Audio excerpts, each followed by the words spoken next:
হরে Krishna. ISKCON Kuiper নামটের আয়োজিত অন্নকূট মহোৎসব 2025। এখন আমি আপনাদের ডেকোরেশনটা দেখাচ্ছি।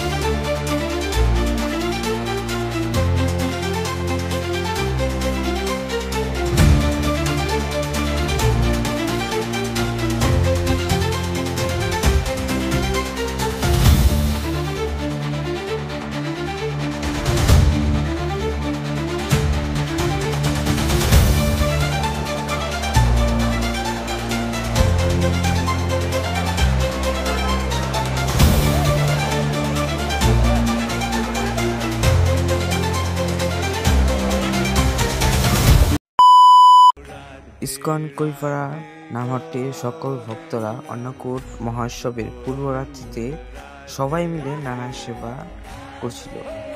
এবার প্রায় 1200 বেশি ভক্তের জন্য বিশেষ আয়োজন করা হয়েছিল।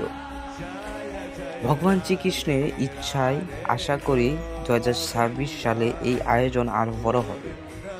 যারা কোনো কারণে এই বছর উপস্থিত থাকতে পারেননি, আশা করি তারা আগামী বছর অবশ্যই আসতে পারবেন।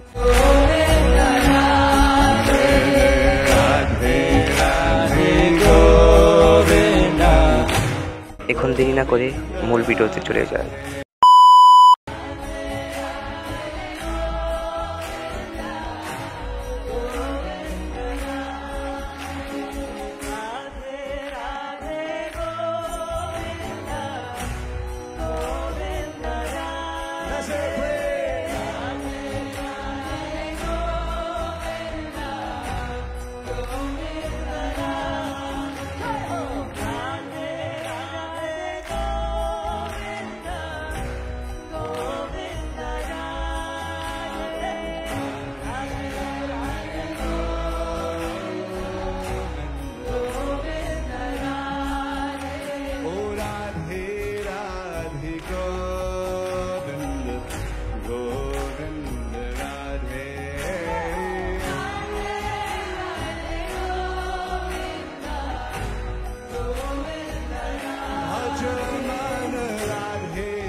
এখন আমি স্পেশাল আইটেমগুলো দেখাচ্ছি।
তো আজকে এই পর্যন্তই। আইডিটা ফলো করবেন আর ইউটিউব চ্যানেলটি সাবস্ক্রাইব করে বেল আইকনটি অন করে দেবেন। হরে কৃষ্ণ।